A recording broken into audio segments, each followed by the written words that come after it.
Oke, bismillahirrahmanirrahim. Assalamualaikum warahmatullahi wabarakatuh.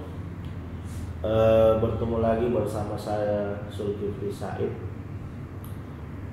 Di malam hari ini kita akan membahas ide atau topik di channel YouTube yang kita buat ya.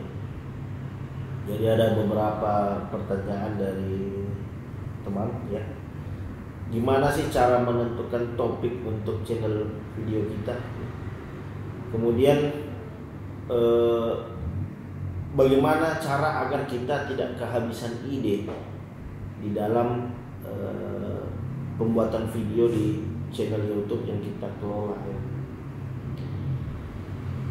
Jadi dalam membuat channel YouTube itu kita perlu menentukan ide atau topik yang bisa diekspand atau bisa diperluas, diperlebar sehingga kita tidak akan kehabisan ide dalam pembuatan video ya.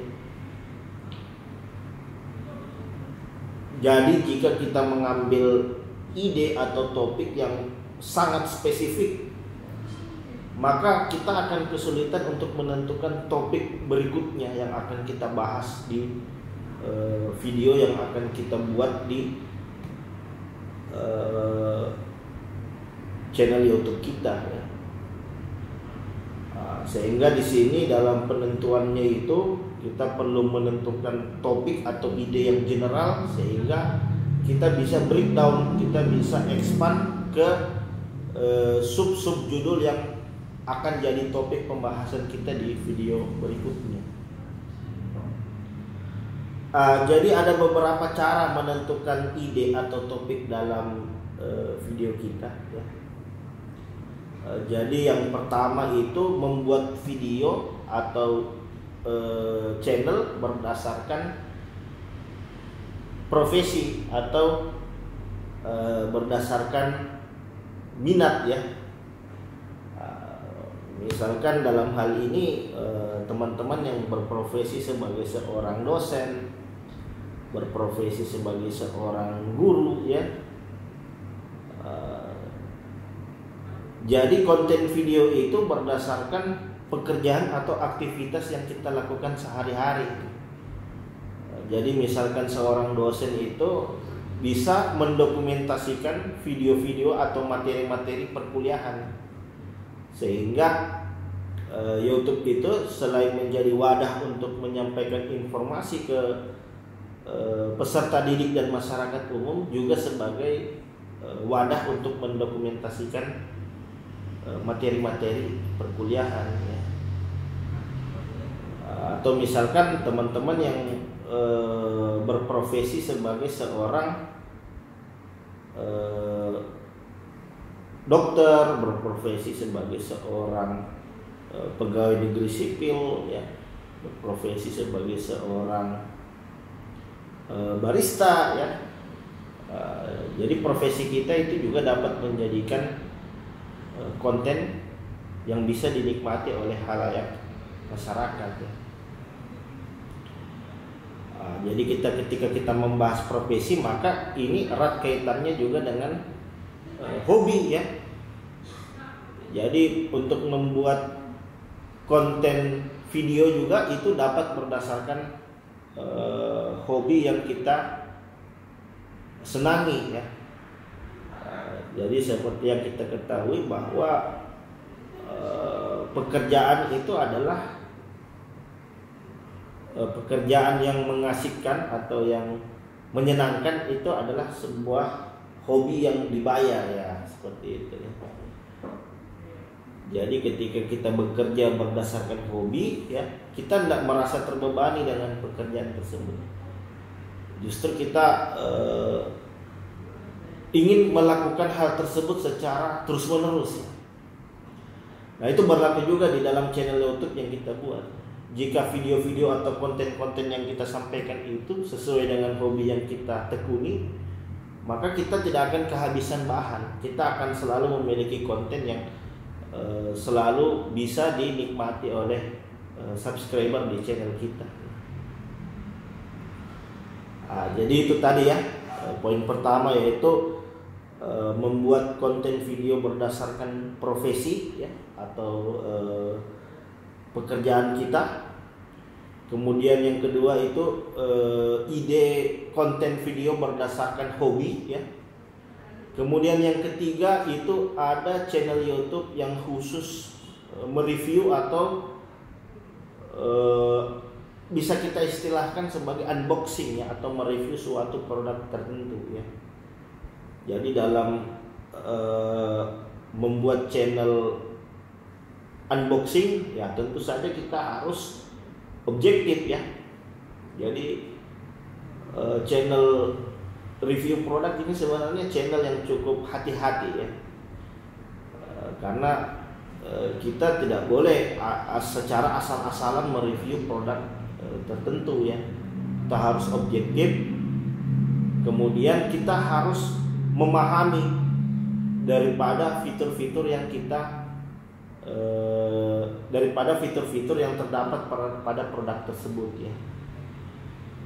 Jadi ketika kita membuat channel review produk itu kita tidak akan kehabisan bahan, karena selalunya akan ada produk-produk tertentu yang bisa untuk kita review. Jadi keuntungannya selain kita punya konten, yaitu suatu produk yang dapat kita review, dan yang kedua kita juga bisa mendapatkan feedback dari perusahaan yang selaku pemilik produk tersebut ya. Atau bisa kita istilahkan sebagai endorse ya.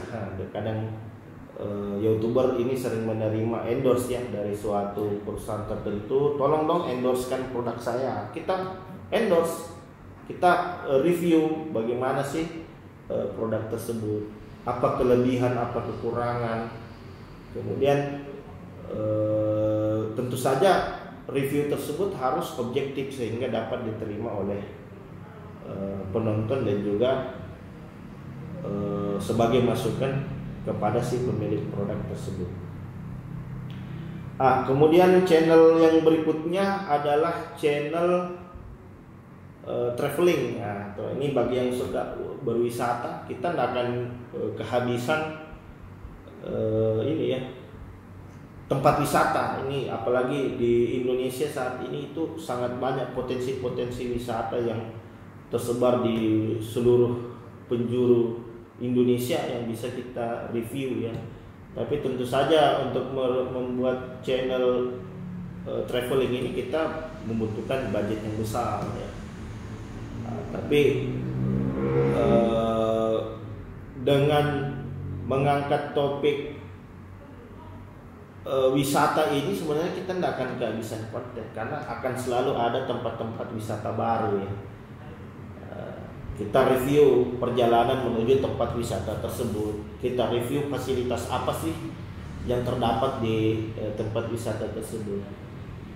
Kemudian kita review best practice atau cara termudah dan tercepat untuk bisa ke tempat wisata tersebut.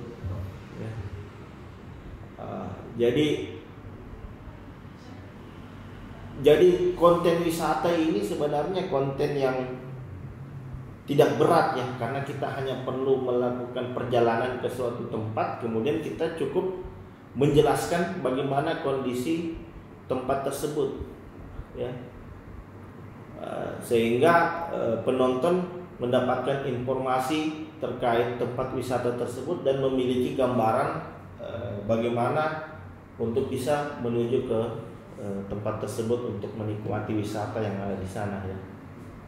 Oke, sekian saja pembahasan saya tentang bagaimana menentukan ide atau topik channel YouTube yang akan kita bangun. Jadi poin yang pertama itu adalah membuat konten berdasarkan profesi yang kita tekuni. Kemudian membuat konten berdasarkan hobi. Yang ketiga itu mereview produk atau yang kita bisa istilahkan sebagai unboxing. Kemudian yang terakhir adalah konten traveling atau wisata. Oke, sekian saja. Terima kasih. Wabillahi taufiq wal hidayah. Wassalamualaikum warahmatullahi wabarakatuh.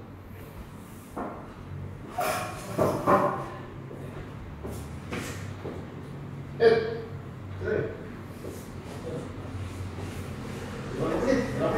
3 sesi.